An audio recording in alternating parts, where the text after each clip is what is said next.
Hey everyone, this PowerPoint is the first of two that's going to look at depictions of the Vietnam War in film in the 1970s. So let's jump in. Remember last week learning that direct American military involvement in the Vietnam War ended in January of 1973 with the Paris Peace Accords. And I note here on the slide this idea some Americans simply didn't want to talk about the war. And while I think that's true, I think it's a concept that's been somewhat overstated as well. An event this traumatic, this lengthy, so extensive, so divisive, you couldn't simply ignore it.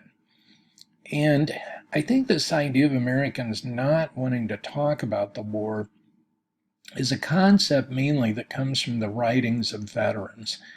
And I'm not suggesting that veterans are imagining this. I think it was very real, but I don't think it comes from some conscious, coordinated effort by Americans to sit down and collectively say, we don't want to talk about the Vietnam War. So sure, there were some people that expressed that sentiment. I think the feeling of veterans on this issue derives more from the fact that unlike previous wars, Vietnam veterans didn't come back all at the same time as a group, as happened during World War II, even during the Korean War, when people are discharged pretty much at the same time.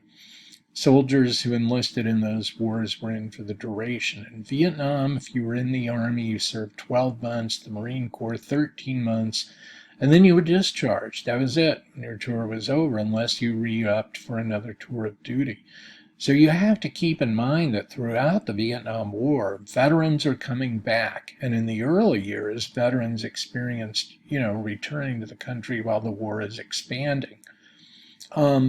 Things change, especially when Richard Nixon comes to the presidency and begins de-escalating the war in 1969. From that point on, veterans are coming back to a situation where the country is moving on from the war. We're steadily withdrawing from the war, and I think that's when you have more of the sense of disconnect where veterans are wanting to talk about their experiences, that the country itself is moving on from the war. So that's reflected in depictions in film too.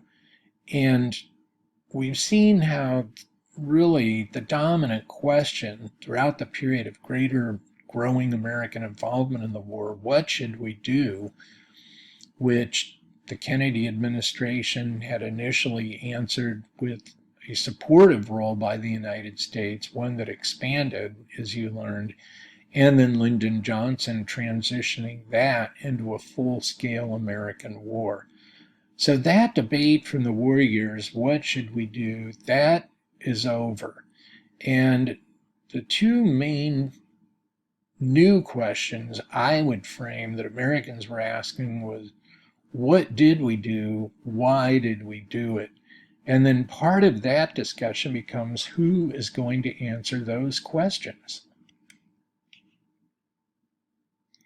The war itself, through the disclosure of the Pentagon Papers, other revelations that revealed to Americans the scope, the depth, the extent of deception, institutional lying by presidents, by the military.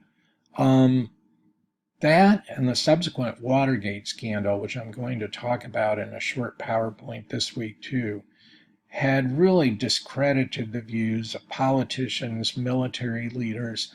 And so initially the struggle to understand the Vietnam War was mainly an effort carried out by journalists, writers, historians, artists, and as the 70s progressed, Vietnam veterans themselves began to produce memoirs in which they tried to tell their stories and sought meaning from their experiences in the war. Philip Caputo's book, A Rumor of War, that we read, is an example of that. And you also saw in popular culture, television and film initially begin to grapple with the Vietnam War as well.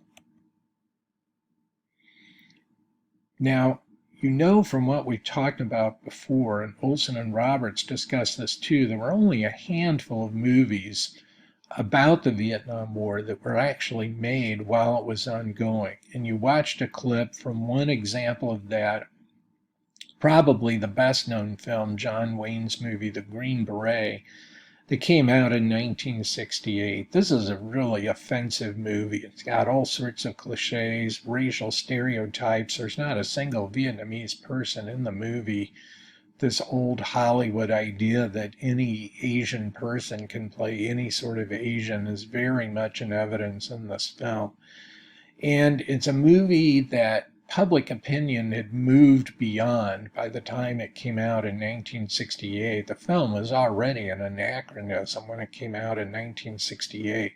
I mean, this is presenting a perspective that would have been timely 3 years earlier in 1965 when Lyndon Johnson was expanding the war. But really, public sentiment about the war had moved way beyond the point that this film tries to make when it came out in 1968. So what begins to happen within 2 years of the Tet Offensive, which remember happens in 1968, is that by 1970 you see the first films come out containing anti-war themes. And what's interesting about these movies is while they convey anti-war sentiment, contextually they're set in different historical periods, in a completely different historical context than the Vietnam War. Two examples of that I want to mention briefly. One, you see here director Robert Altman's anti-war film MASH from 1970, which became the basis of a long-running, very popular TV series in the 70s as well. And the setting for the film and the television series is the Korean War, not the Vietnam War. But again, this is a movie, as with the TV show, that had strong anti-war sentiments expressed. Another example from that same year, director Arthur Penn is known for directing also the critically important film Bonnie and Clyde in 1967. He directed the film Little Big Man that you're going to be watching a clip from and doing a discussion about this week, based on a novel by Thomas Berger. Don't want to say much about it here. I'm going to save that for the discussion, but it's a movie with an anti-war theme and strong parallels to the war in Vietnam. Richard Mulligan, you see here, brilliant, playing egomaniacal General George Custer. But again, these anti-war sentiments are placed in a completely different historical setting, in this case, the American West.